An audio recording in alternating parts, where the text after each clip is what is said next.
I've noted that there is a patch, and therefore there are notes that about the patch notes, as it were, for us to note.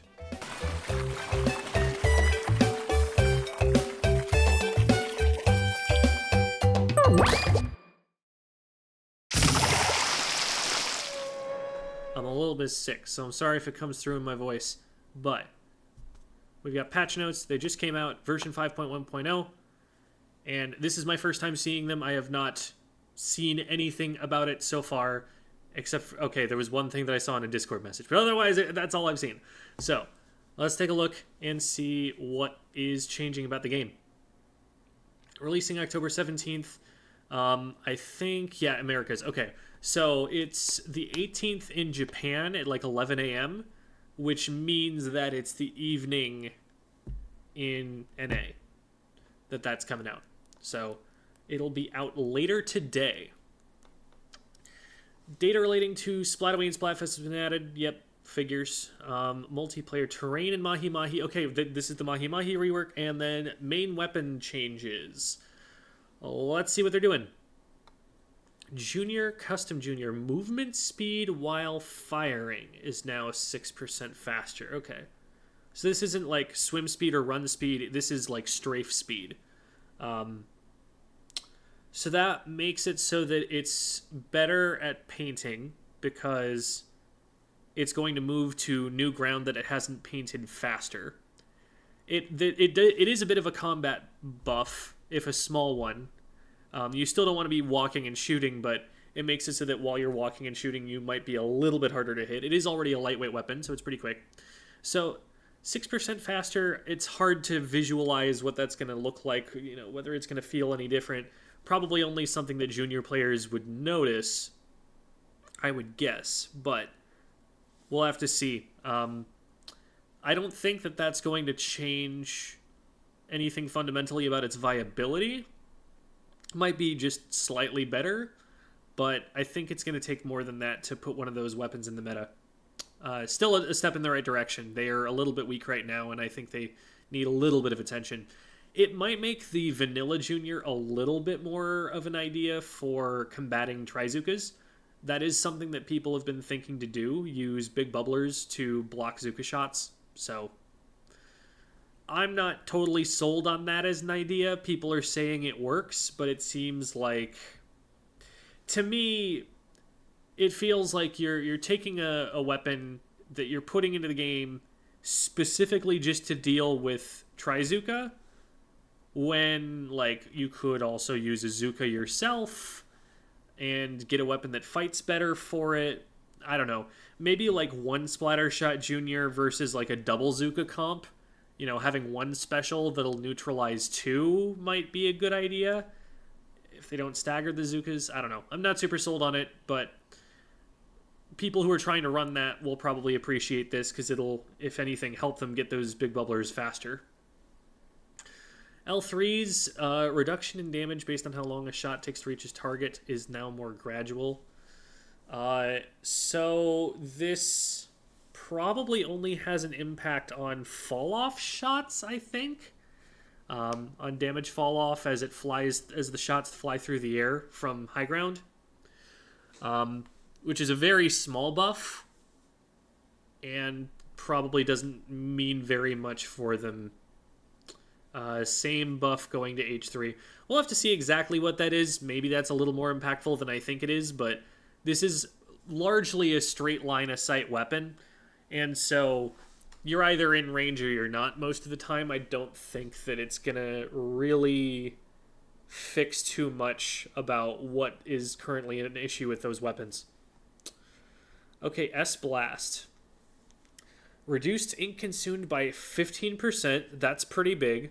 Made mid-jump shot scatter reduction, which brings it closer to scatter levels while shooting on the ground. From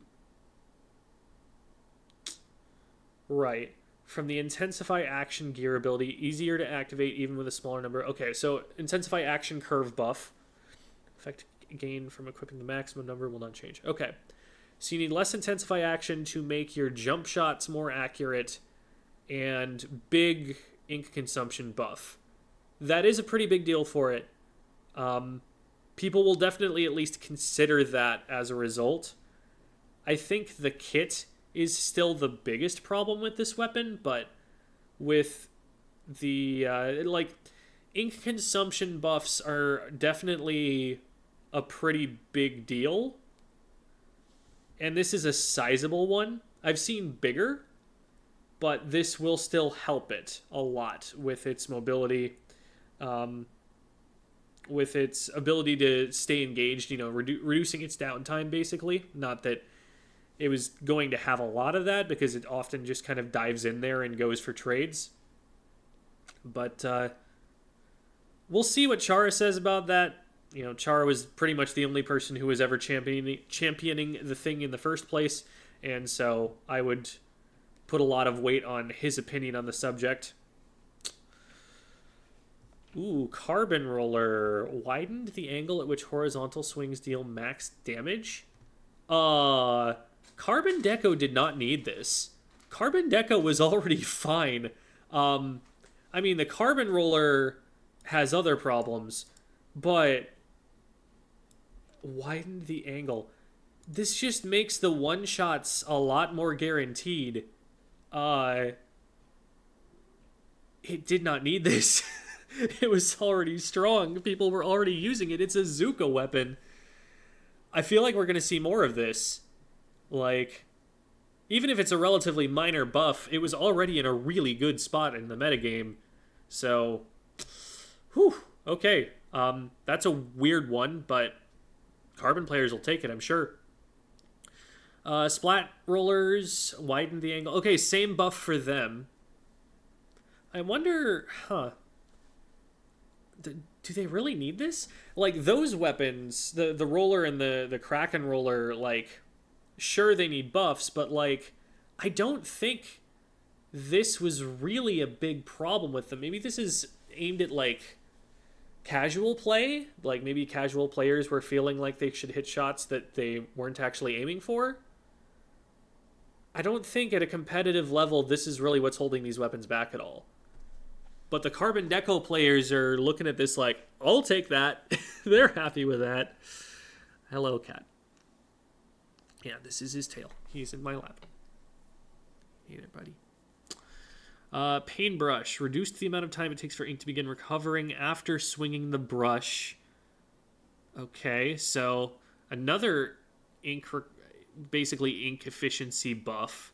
Reduction in damage based on how far a shot travels has been adjusted, allowing it to deal 50 and 33.4 farther than it did before. Okay.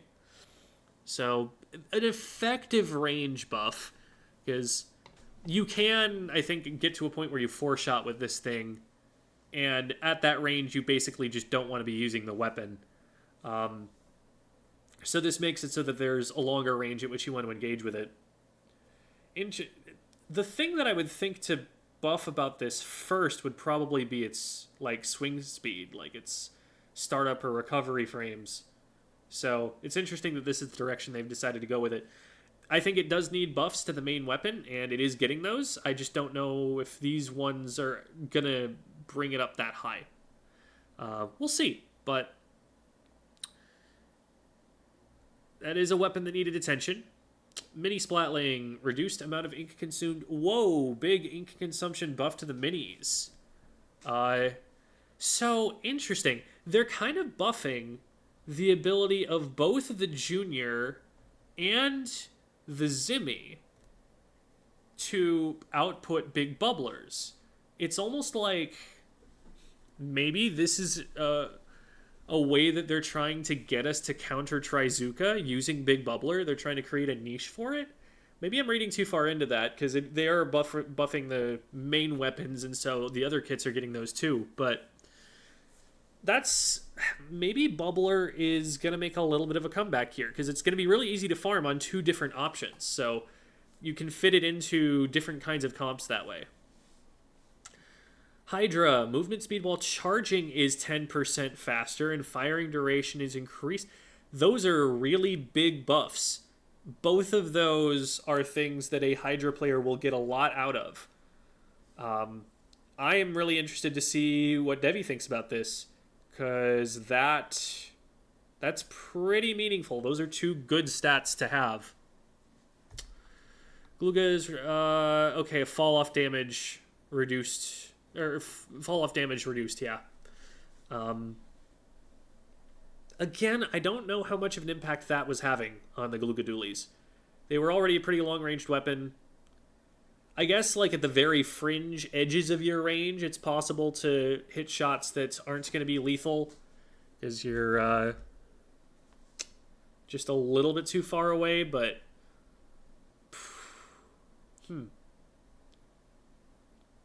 I wonder what that looks like. Maybe that's more meaningful than I think it is. I don't think it translates to, like, an improvement in their effective range by very much. But what really matters is when it hits the damage threshold to no longer, like, 2-shot or 3-shot or whatever. So that might give it a little bit of effective range. I still think it's going to have a lot of the same problems in the same way that the L3 and H3 did when they got the same buff. Okay, ooh, Curling Bomb. Ink consumption.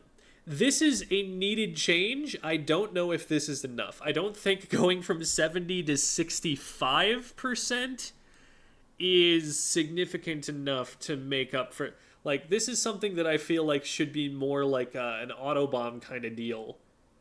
Where it's... I guess they don't want you to be able to double Curling Bomb for mobility's sake, because that would just make you too zoomy. Because people do already run... Like, it's possible to run double bomb builds. And so if you really wanted to, you probably still could. But that is something that people have been saying about Curling Bomb for a long time, that it's too expensive to be worth it. I'll have to think about all of the kits that impacts. So Sploosh... It's going to be able to move a little bit faster. Neoclash is not coming back anytime soon. Neither is L3. Splat Roller, it's got some buffs here to both parts of its weapon. So Splat Roller players are going to be doing a little bit better. It does a Big Bubbler too. So if that... Lots of Big Bubbler weapons just kind of getting buffs here. It's interesting. Wonder if that's going to creep up on us. Same deal with Paintbrush. Heavy Edit, I don't think that was a huge deal because it probably didn't use them very much. What this might have the biggest effect on is the Reflux. Because the Reflux is already seeing a little bit more use. People are trying it out a little bit more, trying to use it more as a fighting weapon, and the Curling Bomb is helping it to play that more aggressive playstyle sometimes, so that is interesting. There's some things that might change there as a result of this. Okay... Killer Whale. Damage increase by 17%. Wow. That was a special that was feeling really underwhelming, and now it will probably feel a lot less underwhelming. We're going to have to adjust our understanding of how long you can stay in those whales before they're going to do lethal damage, because this... that feels like that's going to splat a lot more quickly. And that's going to be a lot more dangerous. That's a pretty big buff. We'll see how it plays out. Kraken Royale, movement speed while not charged, is faster. I don't even know if Kraken needed a buff right now. Kraken was already doing okay. It was definitely seeing some use.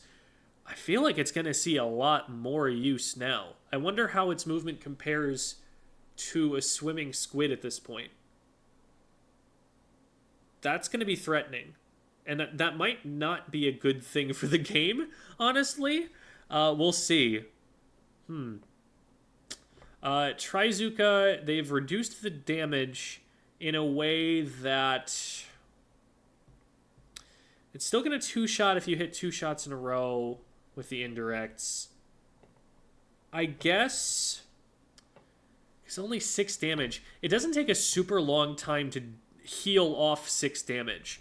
So if you get hit by 1 and then you sit in the ink and heal a little bit before the second one comes through. It's not very often that people are going to wait that long between Zuka shots. What might happen is, like, if you hit one indirect, miss the second shot completely, and then aim a third indirect at them, that's less likely to splat.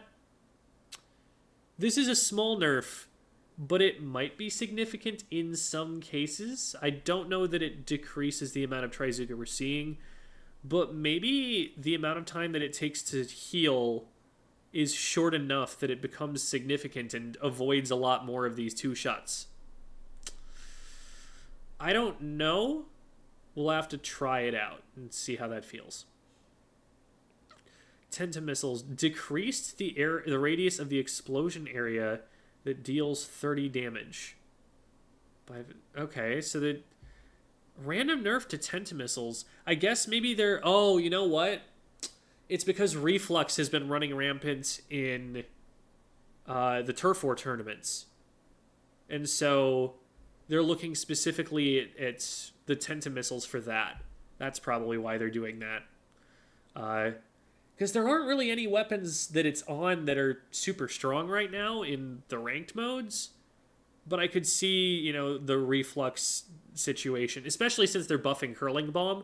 I could see them wanting to make it so that they get less out of the Tenta missiles they're probably farming a lot of. Okay. Points for special changes. Buff to Arrow Spray. Cool. It gets its... it already got its special really quickly, and it wasn't a special that was super worth getting. But, up is definitely the direction to be trying to push the weapon, so that's not too bad. Rapid Blaster, deserved. It was already not getting it very often, and it's not super well suited to the special anyway, so can't hurt to buff it up a little bit. Big Swig Roller, that was kind of already an Inkvac machine, so this will get it a lot faster. With Inkvac being in the meta, this might be worth looking at, just if you want a lot of those Vacs. That's really all it's going to reliably do for you, though, so I still don't know if that's going to be interesting. So Squeezer does get a points for special nerf. Splattershot does not. Splattershot is definitely the more popular Zuka option at the moment.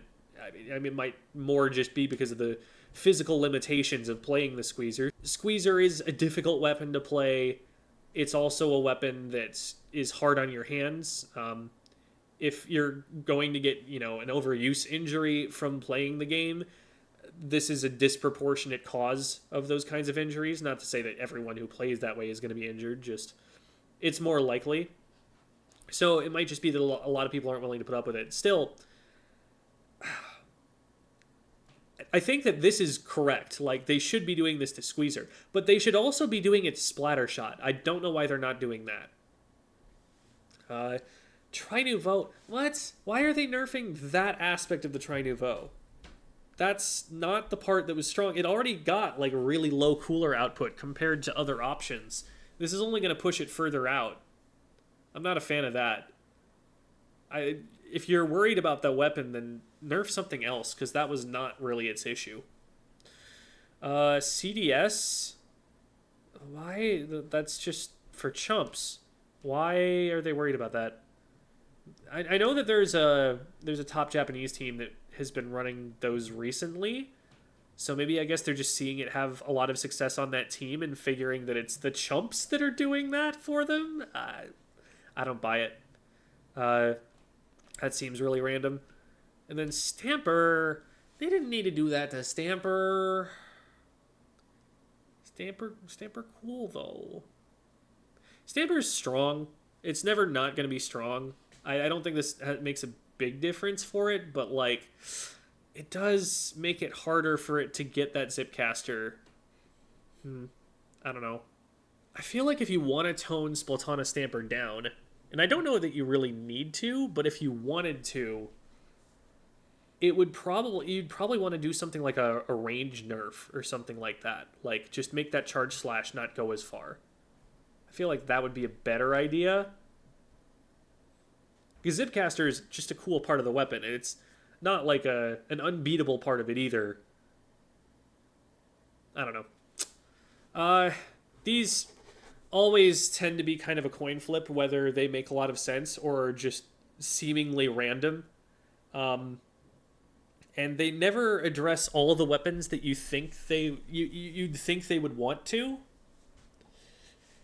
Uh, this is going to centralize things more towards splatter shots and less towards squeezers, which is pigeonholing the meta even more towards that particular weapon.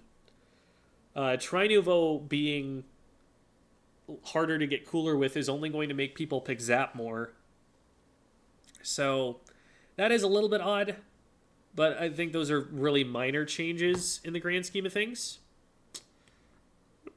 Easier to utilize the strengths of some main weapons, increase the options for other main weapons that fulfill similar roles. Easier to battle with main weapons that are paired with curling bombs. Increased damage for Killer Whale to compensate that many players are now used to dodging it. That's fair, that makes sense. Kraken, we made adjustments to give players additional options outside of a charge attack.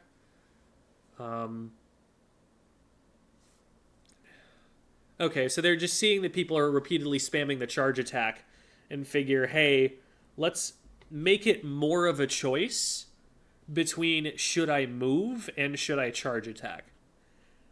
I can see the justification there, and that might be a thing, like, especially with like lower level players, that they're just seeing that spamming behavior and want to disincentivize it. But that might also make the special kind of strong, and I don't know if they want it. We made it more difficult to splat opponents by accident. Okay. That's such a funny statement. Yeah, that is a thing that would happen with the Trizuka. I don't know if that change is actually going to do that.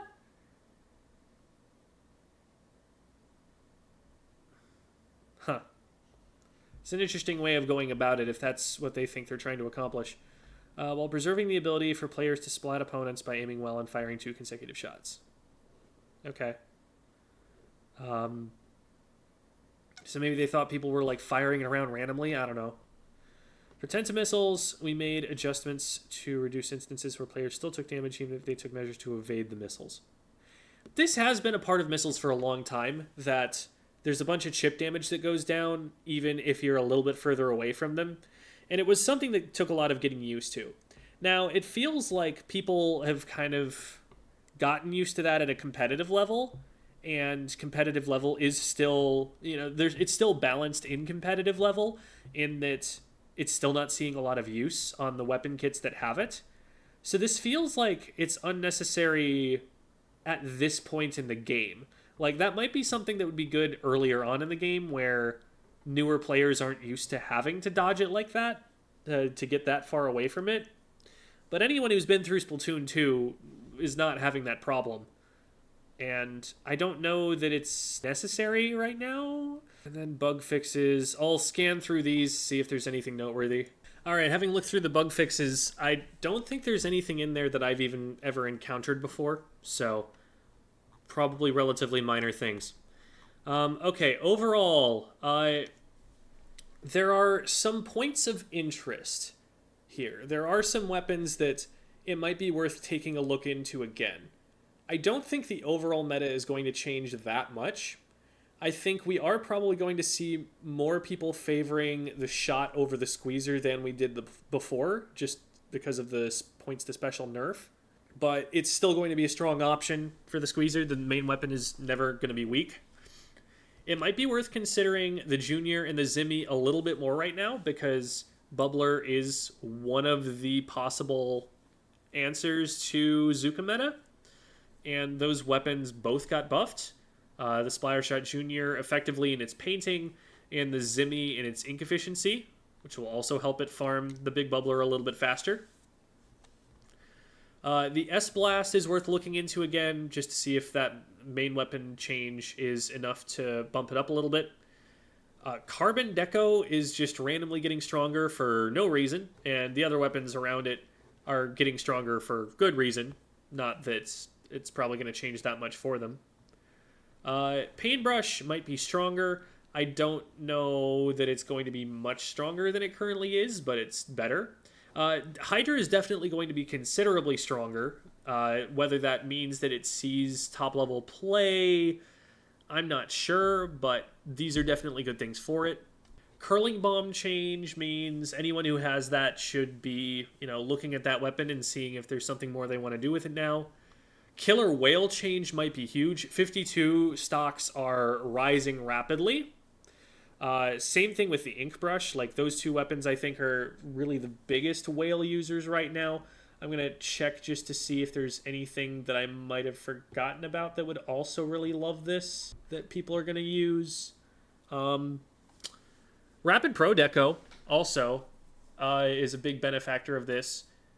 I think that's about all that we're probably going to be seeing out of top teams, but it's going to make those weapons worth considering a lot more than they were before.